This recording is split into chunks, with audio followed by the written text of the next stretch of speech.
God, this is a gift. I know the gift I have. And it can be taken away when you're hurt and you're tainted and you're betrayed so many times over and over and over. So I'm just working really hard on not changing who God called me to be, because the enemy is always going to attack you where God is trying to use you. Mm-hmm. So I know God is trying to use me with my heart and who I am. So hey guys, welcome to Little Black Button 91. We're talking to you guys about B. Simone part 2. Yes, we're talking about betrayal and dismissive avoidance and how we deal with it. I want to say this: people will continue to betray you now because you will continually betray yourself first. People will continually betray you now because you've always betrayed yourself. Be loyal to you first and true to you first, and others will follow in foot and in tow. All right. Betrayal in our adult lives really looks like us betraying ourselves and not being honest about actually how we feel, what our needs are, what our wants are, what our desires are, and what we wish for. And because when we actually have those particular thoughts, what ends up happening is we want to subdue and put them aside so that we can actually service other people. And we put our red flags and boundaries and what our actual things will be like, okay, that doesn't work for me. You know, this will work for me, this doesn't work for me, right? We won't say it out loud in order to be accepted, not rejected. And then when we do that, we actually betray ourselves. We betray and create treason for the kingdom. And so when other people see how we treat our kingdom, they treat you the exact same way. But we're going to go deep today, okay? We're going to talk about dismissive avoidant. If you don't know what that actually is, when we talk about dismissive or avoidant, what we're really breaking down is someone who tries to avoid emotional connections in a relationship. They avoid being close. They avoid attaching to others.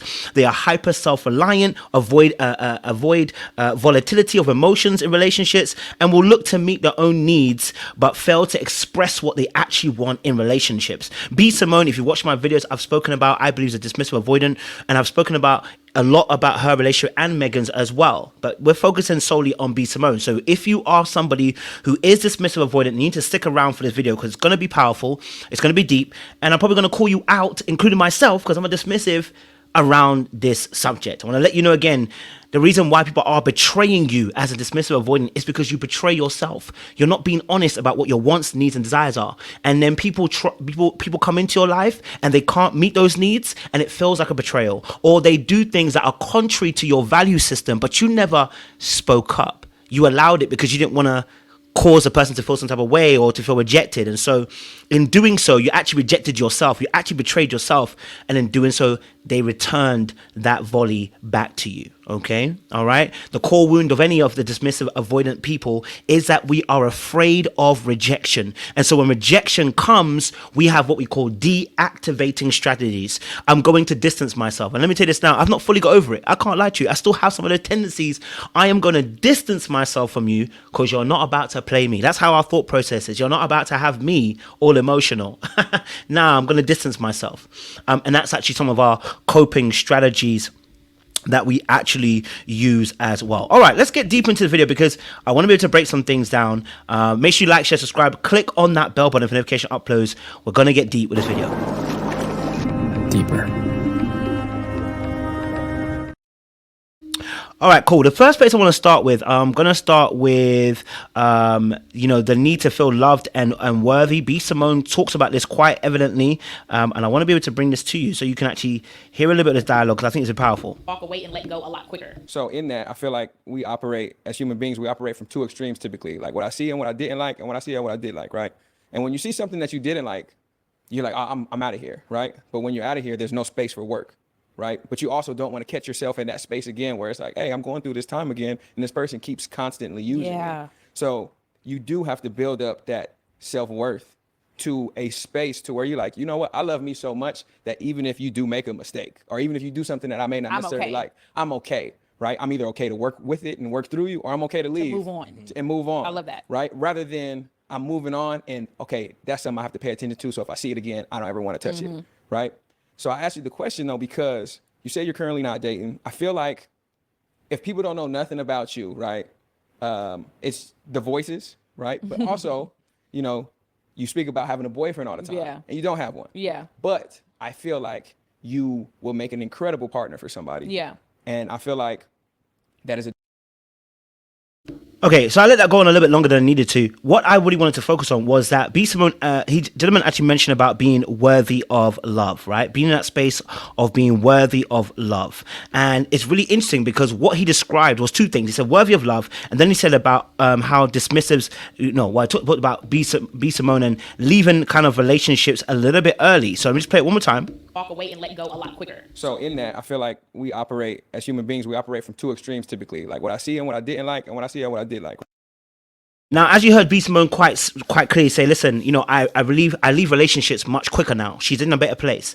One thing that's interesting about dismissive avoidance is that in amongst relationships, we find it difficult, and we don't like admitting it, but there's an aspect of, do you believe you're worthy of love? Because the fear of rejection is that you don't believe that you are worthy of love, and you're afraid of being rejected. You're afraid that actually somebody doesn't see your value and your worth. And so before you get rejected, you do the rejecting.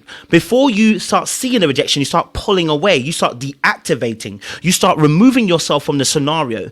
And so one thing that he was mentioning was about how would you know you're healed? And the one way that you know you're healed is when you're able to kind of have an elasticity in relationships, where you don't allow the pain to completely make you drift in a relationship. Or if you see something that it's not necessarily the best in the relationship, you don't just quit and say I'm done. You actually work through the pain of saying, is this worth my time of actually trying to build a bridge, make sure that we bring solutions to the table to actually start to work through. And this can be very difficult because as a dismissive avoidant, your greatest fear is that when you do begin to open up and be vulnerable and begin to share and begin to open yourself up to the other party and look for solutions maybe to certain situations rather than leaving as you previously did, then I'm actually opening myself up. I'm actually being vulnerable now. So now I'm saying I want to work on it. It may sound simple and logical to work on a solution, but for the avoidant, it's like, no, because that involves time and energy and emotion. And that's something I don't really want to be investing in a situation if it looks like it's a done deal, right? Or we look at it as very black and white. We make black and white judgments as an avoidant. We don't like having emotions in our judgment. It either is or it isn't. And if it isn't, then it is. And if it is, then it isn't. And so we don't want to have the middle ground of the gray. Dismissives don't like gray. Reason being is because when you have emotions, that's when things become gray. We have to have nuance to a situation. Dismissives don't like the nuance. It's either is or it isn't. And why does it have to be that isn't? Like, why we gotta have the middle ground? I'd rather be on here or not here. You either like me or you don't like me. There is no I'm trying to figure it out. Like, either you know or you don't know. Dismissives don't like that middle ground. They don't like the fact that emotion begins to cloud a judgment of a decision. They want to take one. Okay, all right. And so in amongst that, the underlying core wound of the dismissive avoidant is that they do fear rejection. And in that space, what it does promote is, do I feel worthy of love? Do I have enough self-worth, right? And if I do get rejected, what does it say about me? Well, actually, technically, rejection doesn't necessarily say anything about you. It says something about the other person. They don't want you. But you don't have to internalize it and be like, well, actually, then I'm not good enough. The reason why you're saying it's not good enough is because you're projecting in this moment. You are saying you're not good enough because you are projecting your inner thoughts of what you believe about yourself. And you're saying that when they did what they did, this meant that you are not good enough. But how would you know? No, but how would you know you're not good enough? You're actually projecting your thought process of what you believe, which is actually the problem. It's actually the problem is you believe that you're not good enough. You believe that because of the rejection that you're not good enough, that you push others away. It's a projection. You don't know what the other person's thinking. Okay, all right. So that's really important. And so alongside that, dismissives want a consistent relationship. They like consistency. The moment you start becoming inconsistent, they start asking questions because the pattern's not meeting. Because remember, when something would shift in a dismissive avoidance childhood life, they would have to adjust, and that adjustment would mean that I can't trust you because I've already been neglected in my emotional capacity. So now you're giving me inconsistency. Then I guess you don't really like me. See, if you did, you would be consistent. Because I can't deal with inconsistent behavior because I dealt with that as a child. I dealt with that. I dealt with the fact that a parent didn't want to give me the love that I desired and cared for. All right. And so what ends up happening is right, that we reject people before they reject us, but then that fulfills that's a self-fulfilling prophecy, and then we end up being rejected. We abandon our own needs and wants by not saying it out loud, and then people abandon us in the relationship because we never made it clear what we wanted from them, and they feel confused. But we're saying, oh, I don't know why they've left me. It must be me. I must not be loved. I must not be cared for. They must not want me. I must not be. It's true. I deserve to be rejected.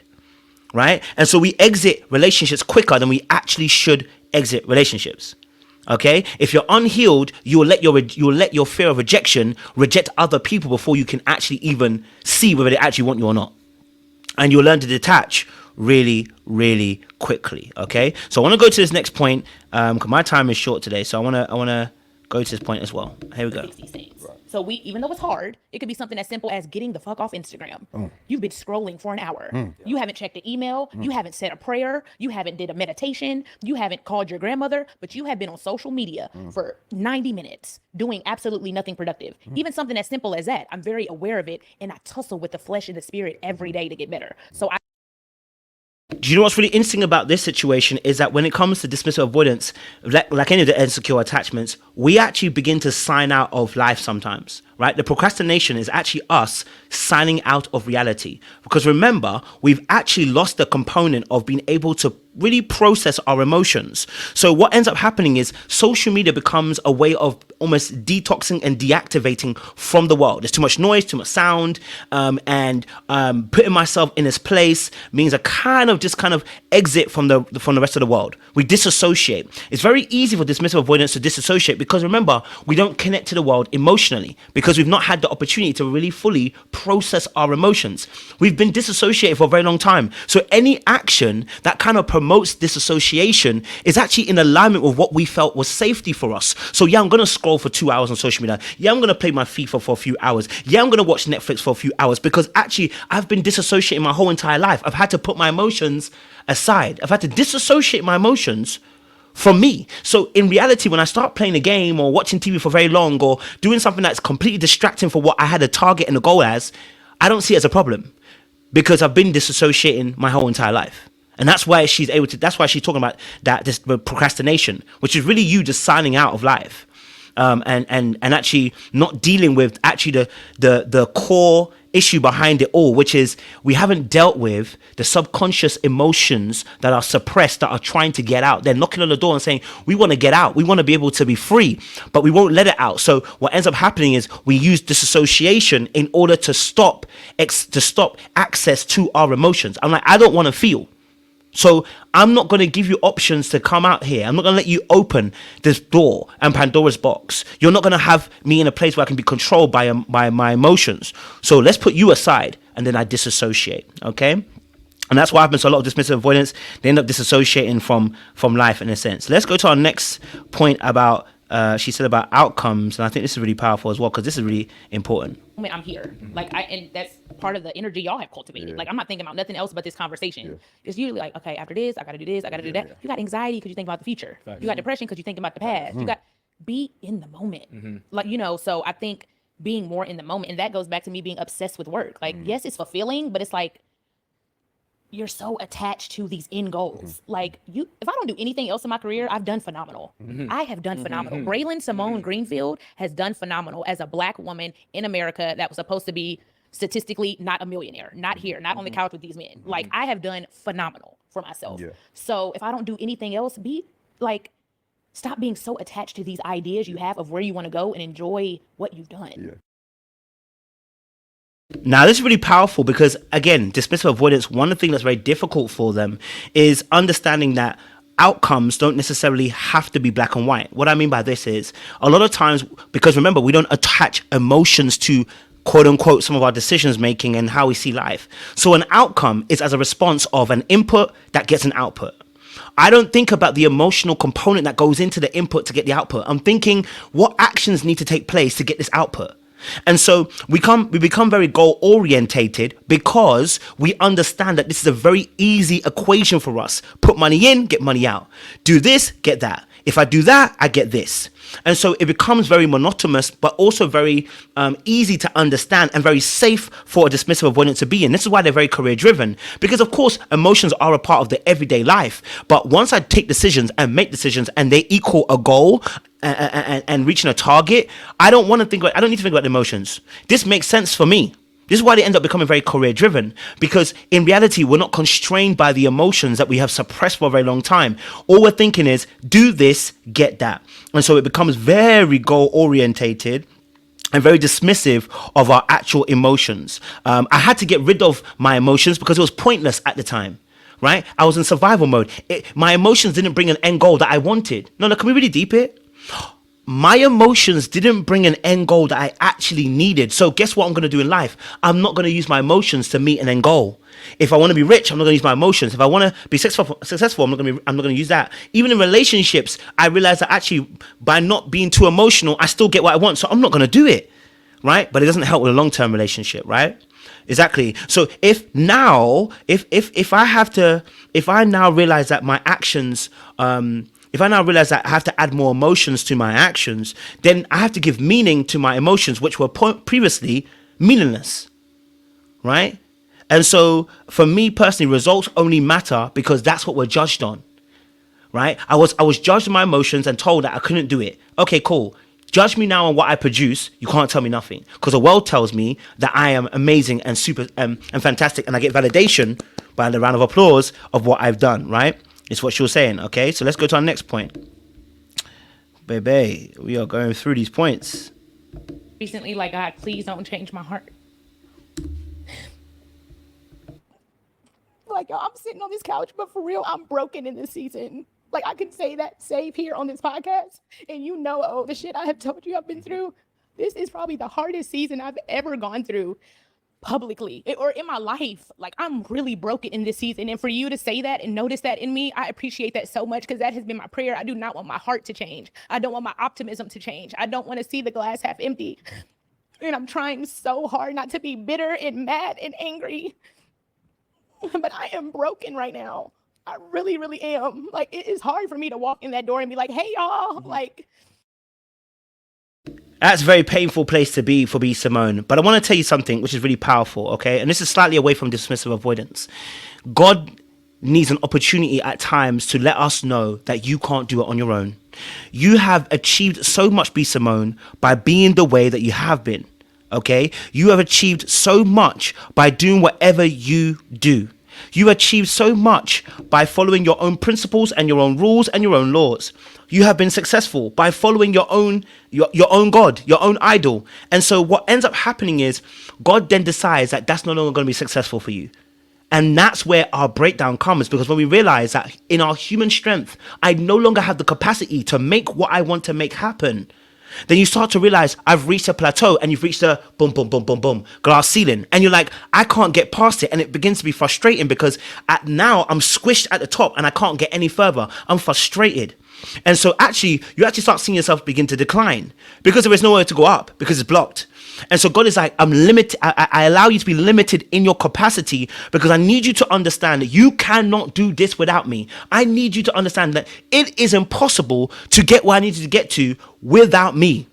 I need you to understand that I am the way, the truth, and the life, and no one can come to the Father except through Jesus. Know that you need the Holy Spirit to get to where you need to get to, because He's called you as His child. Many are called, few are chosen. So the brokenness is in order for you to pick up the piece and be like, I can't put this back together again. And God is like, don't worry, my job is to restore you. I am the great potter, and I know how to put the clay back together, even better than when it first was originally started. Don't worry about that. I got you. And that's where the regeneration comes in, and we're born again, and we allow God now to be the leader of our particular life. And now we say, what motivates me isn't the money, which was motivating before, isn't the men, isn't sex, isn't applause and the fame and all this stuff. Now I'm ready to serve. Now I'm ready to surrender. I surrender all. That note was off anyway. But anyway, listen. And I'm ready to surrender. I'm ready to give it over. And so in that space, what you realize is that now God has to have His way, and I have to allow Him to have His way. This is really powerful and really potent as well. Okay, let's go to the next part.